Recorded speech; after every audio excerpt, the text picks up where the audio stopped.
Welcome back to the channel. Don't forget to like, share, and subscribe my channel. Today we are explore how to create a gradient layered pricing badge using custom shapes in Photoshop. Now I open Photoshop and set a square canvas for the badge. First I draw a circular custom shape as the badge base. Then I apply a radial gradient from gold to orange to give it a premium look.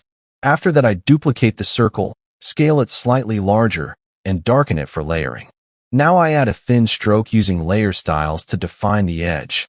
Next I apply inner shadow and subtle bevel for a 3D feel.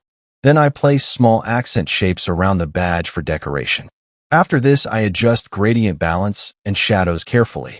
Finally I zoom out and polish the badge until it feels rich and professional.